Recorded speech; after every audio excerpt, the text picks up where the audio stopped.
my channel mga katubig. Kumusta na po kayong lahat? Today's video, ang pag-uusapan naman natin ay yung kadalasang problema or nagiging problema ng isang water refilling station. Napakahalaga po na pag-uusapan natin ngayong araw na ito. Kaya manood po kayo hanggang sa dulo at i-apply po natin ito sa ating water refilling station. Okay po, yung number one na ating kadalasang nagiging problema ay pagdating sa ating mga tauhan. Nandyan ang delivery boy, driver natin, washer natin, pahinante kung meron man. Pero alam nyo ba, kadalasan talaga sa delivery boy ito, or driver ha, alin sa dalawang ito, kadalasan yung mga yan, at ang problema dyan sa kanila yung bigla na lang a-absent ng walang paalam. Napakasakit sa ulo kapag ginawa nila ito sa ating tubigan. Okay, next po. Pwedeng mangyari sa delivery boy, pwede din sa driver at yung washer mo. Ito lang ang pinagtataka ko minsan. Maraming water refilling station na bago pa lang. Ang sales pa lang nila nasa 800, 900 to 1,000 pesos. Pero nababasa ko dun sa group page, nagpapasweldo sila 350 ang isang tao. Imaginein mo 1,000 lang ang sales mo, nakakapagpasweldo ka ng 350. Paano mangyayari sa'yo niyan? Magkano ang matitira sa'yo? Ikaw ba ay marunong mag-total? Marunong ka bang magkwenta? Kung magkano lahat ng binabayaran mo, gastusin mo sa araw-araw. Dapat may proper accounting yung palabas at papasok na pera. Diba? Higit sa lahat yung pagpapasweldo nga. Kaya nga ganito ang gagawin natin. I-advise ko sa inyo. Kapag baguhan pa lang kayong mga water refilling station, kung kaya nyo naman na kayo-kayo na lang munang pamilya, anak mo, kapatid mo, at least kasi yan, pakiusapan mo lang na kung pwede, 150 lang mo ng salary ninyo. Ako ganun nag-umpisa. 150 lang sweldo nila. Maging honest lang kayo sa kanila. Kausap nyo silang mabuti na kapag lumakas ng water station, increasean ko na lang kayo. Doon tayo magbibigay ng increase. Kasi kung mag-hard kayo agad-agad ng tao, mga driver, mga demanding po yan. Hindi nyo pwedeng bigyan ng mababang sweldo yan. Lalo't hindi nyo kamag-anak. Yan, diskarte ang kailangan natin. Hanggang sa lumakas yung water station mo, pag dumami na yung mga customers mo, doon ka kumuha ng talagang tauhan mo, di ba? Kahit mag-demand sila 350 pa, 400 pa, kayang-kaya mo na yun. Mag-sales ka ng 5,000 a day, 6,000 pesos a day. Aba, napakalaki noon. Sisiw lang yung ganong 350, di ba? Kumuha ka na kaagad ng 3 tao, agad-agad. Pero yung ganun nga na sales pa lang, hindi nyo pa po kaya. So, yung advice ko po, yun po yung i-consider po ninyo. Ako kasi ganun, mag-start kami sa water station namin, dalawa lang kami talaga dito ni Mister. Ako ang washer, nagtyaga ako, sugat-sugat mga kamay ko dati. Ang kamay ko nga ngayon para ng brush, para ng, ano ba yun? Magaspang po, sobrang gaspang. Samantalang nung araw, nasa abroad ako, lambot na lambot ang kamay ko.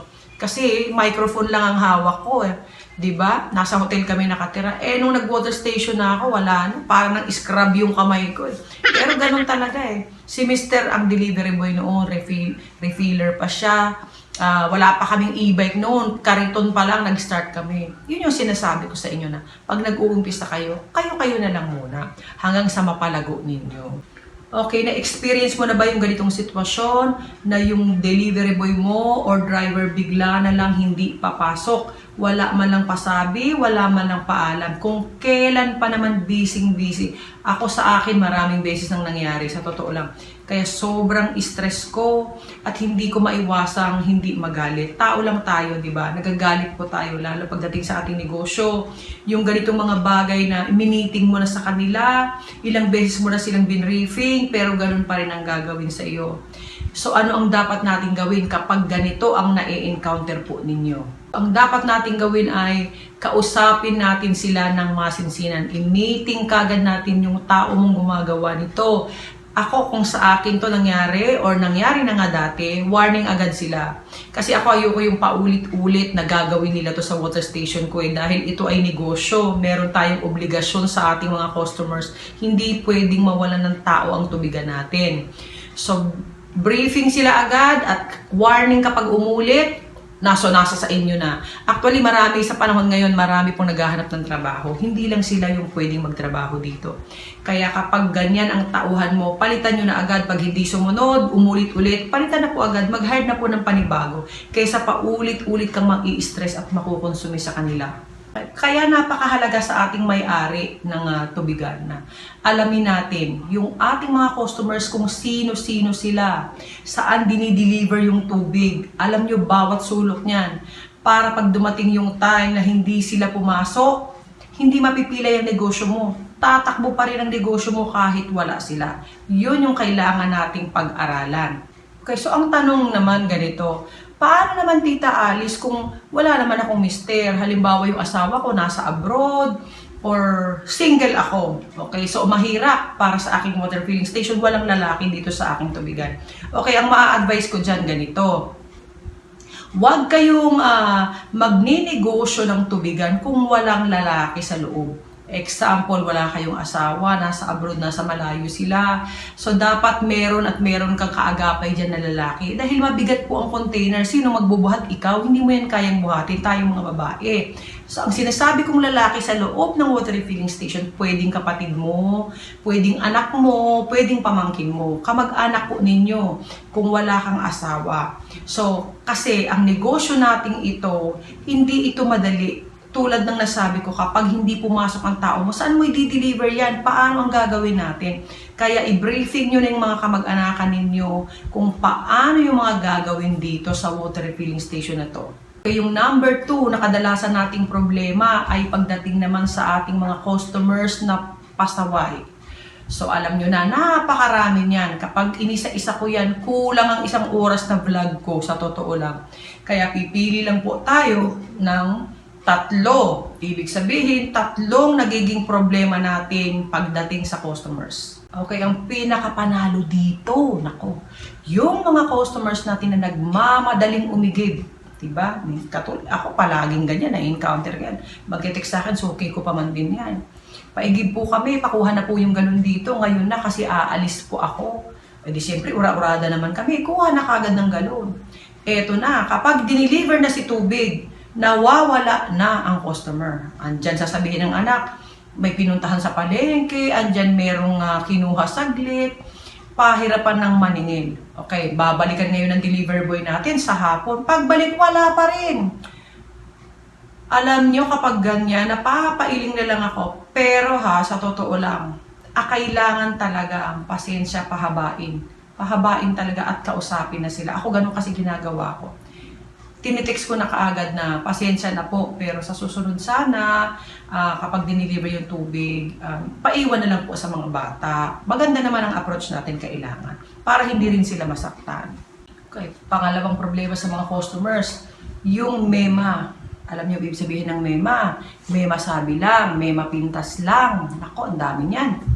Andyan gagawa ng kwento yan, na ang tubig mo, ganito, iba lasa, andyan nagtai ako, andyan sumakit ang tiyan ko. Parang totoong-totoo yung sinasabi. So, anong gagawin natin kapag ganito? Kaya make sure natin yung TDS mo, tama, mababa lang. Nag-test ka ng tubig tuwing umaga. At tama yung pagbabackwash mo, tama yung paglagay mo ng asin, lahat, rinse, etc. At tikman ang tubig sa umaga bago mag-operate. Napakahalaga po yan para kapag umangal sila, alam mong mali yung inaangal nila, alam mong hindi yung totoo dahil ikaw mismo, chinek mo ang TDS mo at ang lasa na tikman mo. Diba? Doon mo malalaman na nagsisinungaling sila. At kapag siya lang ang nagko-complain, alam mo na ang ibig sabihin nun. Yung pangatlo na problema sa mga customers, yung mahilig manghiram ng galon. Anak ko, ang dami rin nitong ganito. Hindi naman masamang manghiram ng galon once lang. Kahit suki mo na sila, minsan kasi ang galon nila kulang sa 6. Pag sinabi kasing promo, 6, dapat kumpleto galon nila. Kaso minsan nakukulangan sila ng galon kasi pinahihiram din nila sa iba. So manghihiram ito sa'yo. Okay lang naman manghiram nga pag once, twice lang. Pero kadalasan kasi nangyayari, nagiging sila mauutak, alam niyo yung galon, yung gustong makalamang na kahit may pambili naman, kasi ganito kasing ibig ko sabihin.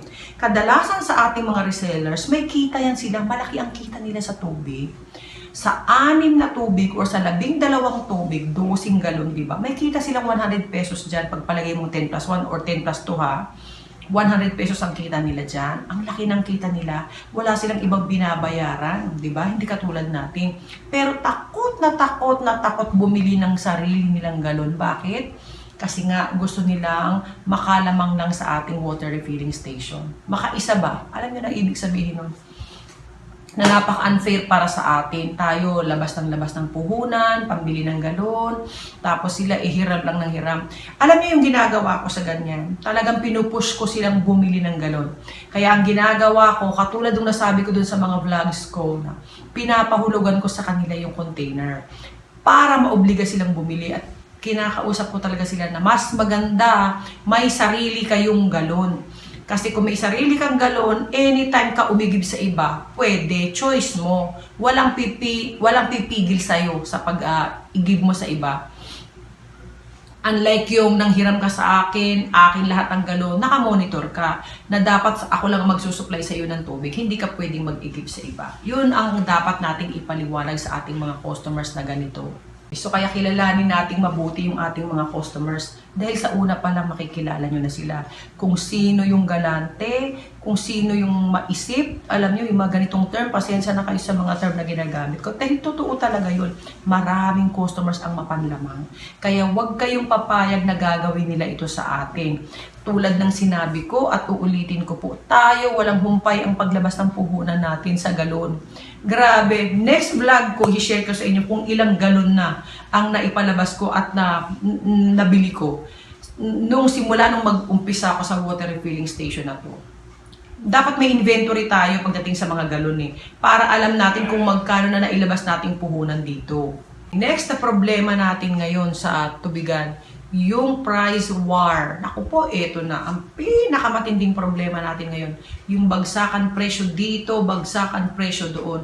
Ewan lang sa mga water refilling station ngayon ng mga baguhan. Hindi ba nila naiisip or hindi ba nila nare-realize na kung magkano talaga ang bayarin ng isang tubigan? Sa next vlog ko, yan ang isi-share ko dahil may nag-request po niyan. Sige po, bobuelo tayo para maunawaan natin kung gaano kalaki ang binabayaran natin buwan-buwan.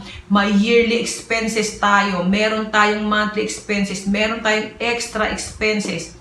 Ay naku, napakarami po. Hindi ko na maiisa-isa dito. Basta yung mga nagbabagsak presyo na yan, hindi nyo yan dapat ginagawa. Huwag kayong masyadong agresibo. Baka magulat na lang kayo isang araw, wala ka palang kinita, wala ka palang income. Dahil yung iyong sales sapat lang para mabayaran mo lahat ng expenses mo. 'Di ba? Kasi alam mo yung tubigan, dapat meron tayong savings Malaking bagay yung meron tayong savings sa water refilling station natin. Dahil itong ating machine, kapag nasira yan, meron tayong pampagawa. Meron tayong pang-maintenance dapat. Pero kung bagsak presyo ka, hindi ko alam kung papaano ang gagawin mo sa tubigan mo. Kasi ako, never ako nagbagsak presyo. Let's say, ang presyuhan ng tubig dito, bibigyan ko kayo ng sample dito sa amin, sa area namin sa Las Piñas. Ang purified dito, nila, 25 ang pinaka mataas nilang price. Bihira ka makakita ng 30-35 dyan. Ang mineral nila, nasa 18, meron 18 pesos, meron 15 pesos, meron 20 pesos. So, malayo yung price ko sa kanila. Dito sa tubigan ko, ang aking purified water ay 35 pesos, walk-in po yun. Pagdating sa delivery, 40 pesos yung akin, purified. Yung mineral ko naman, meron akong 5 plus 1, 100 pesos. Kapag wala sa 6 ang galon, 20 pesos ang bigay ko. Kapag isa pa-refill ng mineral, 25 pesos. Kapag dalawa ang galon is 50 pesos. Kapag tatlo, 3, 4, or 5 galon, yan, 20-20 ang benta ko. Kaya sinasabi ko na sa kanila sa una pa lang, kung gusto nyong makamura, makadiscount, mag-6 kayong galon. Kasi kung walang 6, wala kayong free.